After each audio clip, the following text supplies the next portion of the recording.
O Revista Brasil TVT conversa agora com o advogado criminalista Antônio Castro de Almeida, o Cacai. Boa noite, doutor Cacai, seja muito bem-vindo.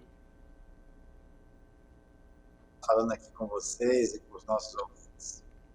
Maravilha. Doutor Cacai, eu quero começar exatamente com o senhor tratando dessa questão aí, porque há várias semanas seguidas com esses áudios aí da Operação Spoof liberado aí pelo ministro Ricardo Lewandowski do Supremo Tribunal Federal, que a sociedade brasileira está ficando estarrecida com aquela força-tarefa estabelecida lá em Curitiba com os procuradores da força-tarefa e também o então juiz Sérgio Moro. Queria que o senhor pudesse fazer uma avaliação para a gente de tudo isso sobre esses áudios aí que estão vindo à tona, doutor Cacai. Olha, eu há 4 anos, eu fui advogado da Operação Lava Jato desde o primeiro dia. Fui advogado Alberto e o Sérgio. Eu sou advogado criminal, só faço isso na vida. Trabalhei para o CEF no primeiro dia da Operação Lava Jato. Eu conheço a operação desde o início e acho que profundamente. Tive ao longo do tempo 35 clientes. Ressalto que não tive nenhum cliente condenado, prisões pontuais. Mas quando eu comecei a ver o Mulumar de uma forma quase obscena a quantidade de excessos por parte do grupo de Curitiba. O que era o grupo de Curitiba? Eu falo isso há 3 anos e agora parece que está muito claro. Nós tínhamos um juiz, que não poderia ser, mas era o chefe da Força-Tarefa, os procuradores, e que tinha um objetivo político. Agora é muito bom ver isso, eu falo isso. Quando o Moro saiu em 2018 da 13ª Vara para assumir o ministério, eles tinham um projeto político que deu certo na visão deles, porque eles elegeram o atual presidente. Esse governo que está negacionista, que é fascista, ele é fruto do trabalho que esse grupo fez lá atrás. Esse grupo prendeu o principal opositor, não sou lulista, não sou petista, sou militante da Constituição e do Estado Democrático de Direito, mas eu não tenho dúvida de que a prisão do Lula, coordenada por esse grupo, veja bem, hoje o colunista do Globo chama ele de gangue de Curitiba. Não é pouca coisa. Então, essa prisão originou o quê? A assunção ao poder desse fascista que aí está, desse negacionista que aí está. E esse grupo ganhou, só que, evidentemente, depois ele saiu porque houve uma briga de quadrilha. Quando começaram a surgir essas gravações, olha, eu fiquei 4 anos correndo no Brasil, prejuízo pessoal, prejuízo do escritório, para fazer esse debate. O debate, para mim, era muito claro, dos abusos, do uso da delação premiada de forma prostituída, do uso das prisões preventivas para fazer delação premiada, da tentativa comprovada de fazer pressão nas pessoas presas para poder delatar quem eles queriam que delatassem. A delação era dirigida. Essas gravações hoje, elas são preciosas porque elas confirmam tudo aquilo que eu dizia. Eu escrevi um artigo ontem, que saiu no Poder 360, eu falo com a palavra do Ministério Público e o Supremo, porque nós temos que pensar uma coisa: qual o grande argumento desse senhor que hoje está investigado?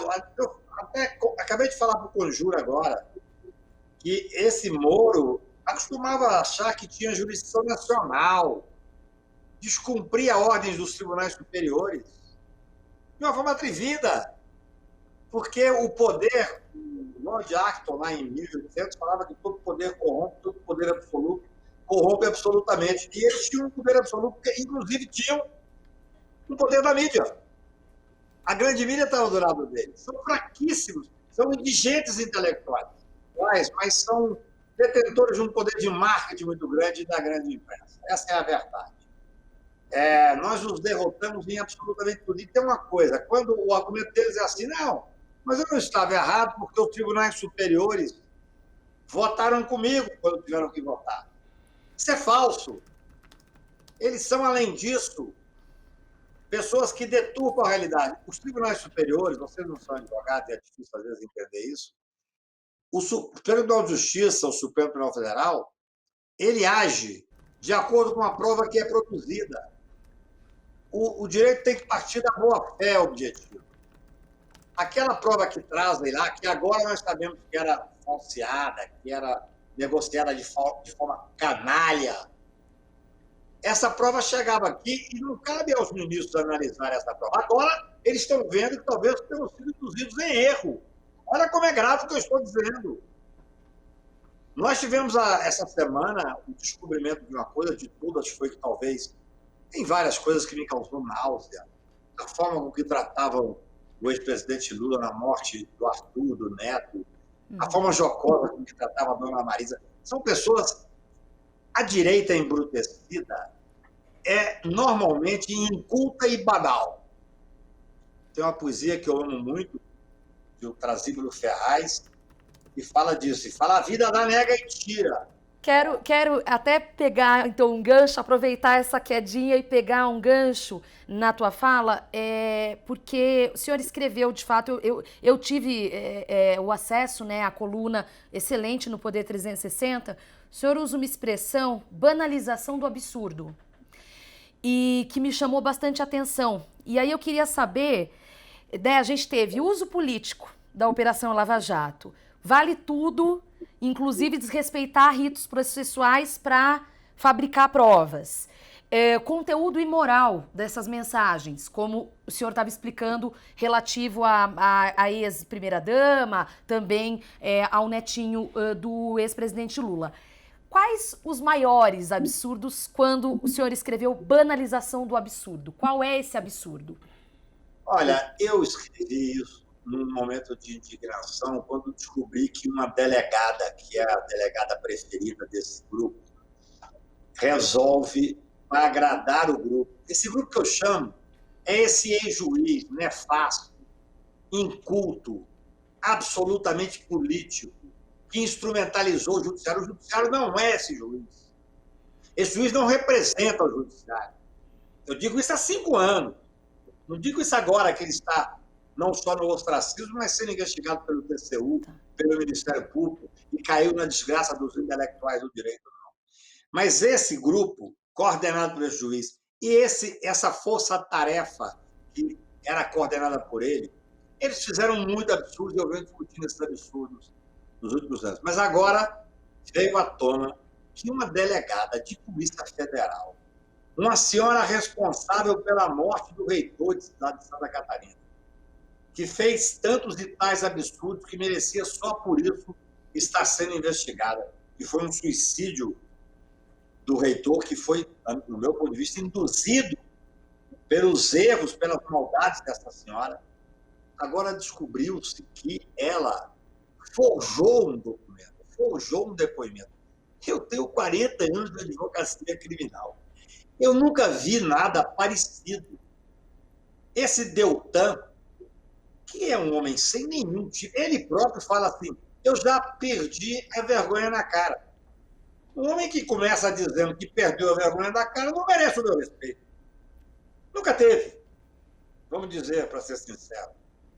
Mas agora, ele comentando com o outro, eu confundo o nome deles, são insignificantes jurídicos. Mas ele fala assim: olha, eu esqueci o nome da delegada agora, a Érica, se não me engano, ela forjou um documento e nós temos que atendê-la, porque senão ela vai responder por falsidade. Ela chamou um escrivão e ela fez, achando que ia nos agradar, tomou um depoimento que não existe. É inacreditável. É assim, quando o ministro Gilmar disse que esse grupo, se não fosse verdade isso, eles mereceriam ganhar o prêmio Nobel de Literatura, não há nenhum escritor de literatura fantástica, que eles evidentemente não leram. Eles, se tivessem lido Pessoa, teriam visto lá: estou farto de semideus, onde é que há homens no mundo? Eles não teriam se sentido semideuses e donos da verdade. Se tivessem lido Brecht, que fala que triste o país que precisa de heróis, se sentiam heróis. Aquela foto ridícula deles naquele outdoor. Mas é inacreditável você imaginar que uma delegada de polícia tome um depoimento falso, crie um depoimento. O que eu tenho dito e escrevi nesse artigo é que nós temos que ver se, de qualquer maneira, é crime. E eles sabiam e tentaram protegê-la. Opa, caiu de novo aqui o Cacai. Voltou. Mas ele. Ah, já voltou. De qualquer maneira, é uma prevaricação dos procuradores que não investigaram agora. Veja bem, se esse depoimento tivesse sido usado para condenar alguém, não é só motivo de nulidade, não. É uma das coisas mais graves que eu vivenciei em 40 anos de advocacia criminal. Imagine você, cidadão que está aí me ouvindo. Bom, voltou, Cacai. Imagine você isso. Ah, que pena. Bom, Cacai acho que ele ia dar um exemplo do cidadão, que era inclusive uma pergunta que eu ia te fazer. Porque muita gente, Cacai, fala assim, por que o Lula, por que o Lula, por que o Lula? Mas espera lá, tudo isso que aconteceu poderia impactar a vida de todo mundo que está ouvindo, né, a gente? Aliás, doutor Cacai, impactou, inclusive com uma morte. O reitor da Universidade Federal de Santa Catarina, como você citou, se suicidou, não aguentava tudo isso, a humilhação toda, o tempo todo falou que não tinha absolutamente nada a ver com isso, e esse depoimento forjado resultou exatamente na morte do reitor, como você falou. E aí eu vou mais adiante, doutor Cacai. O Supremo está próximo aí para julgar aí a suspeição do então juiz Sérgio Moro. Na sua avaliação, como que fica o Supremo Tribunal Federal mediante a tudo isso? Porque tem que dar uma resposta para a sociedade brasileira, não?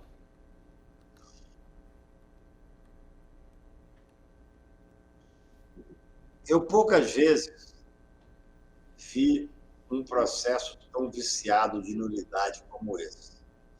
Eu gosto de deixar o caso do Lula, esquecer o caso jurídico, porque senão nós dificultamos a compreensão do cidadão comum. Vamos partir para um exemplo fácil. Você está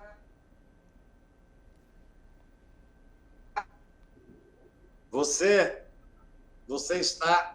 final.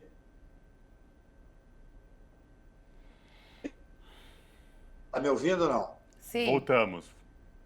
Bem, você está na final do Campeonato Brasileiro e descobre um dia antes. Vai que você torce, por hipótese, para o Internacional. E você recebe, tudo que eu estou falando aqui é ficção. E você recebe mensagens do juiz que vai fazer o jogo, dizendo que vai impedir o Internacional de fazer o gol, que vai marcar pênalti, mas depois vai desmarcar, e você vai anular gol se tiver, porque o Flamengo tem que ser campeão. Esse é o entendimento. Você, se não for flamenguista, vai entender o que eu estou falando. Então, assim, nós temos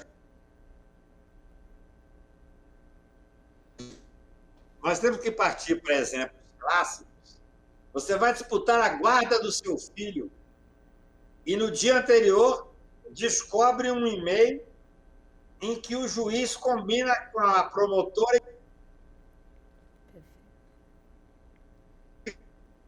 Faça tal pergunta que eu vou aceitar essa pergunta e vou dar a guarda para o teu ex-adversário. Isso é o que nós vivemos. Uma instrumentalização do judiciário, uma instrumentalização do Ministério Público Federal. Por isso é que eu fiz esse artigo agora e falei com a palavra do Ministério Público e do Supremo Tribunal.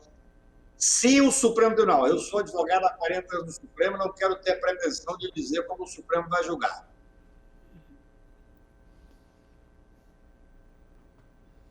Eu sou cuidadoso e, além disso, sou experiente o suficiente para dizer que eu não tenho que ter a pretensão de falar para o ministro.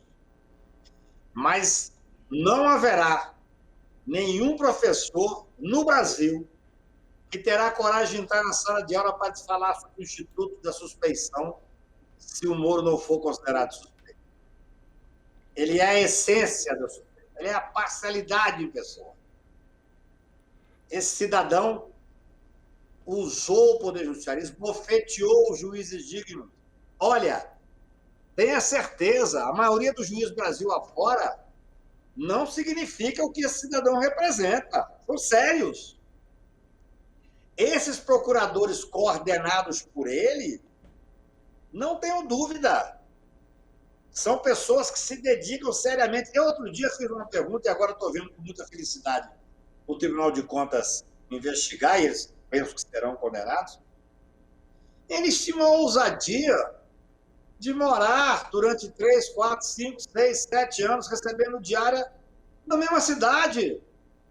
O Poder 360 fez uma matéria agora dizendo que só 5 ou 4 procuradores receberam quase 5 milhões de reais. Tem que devolver isso.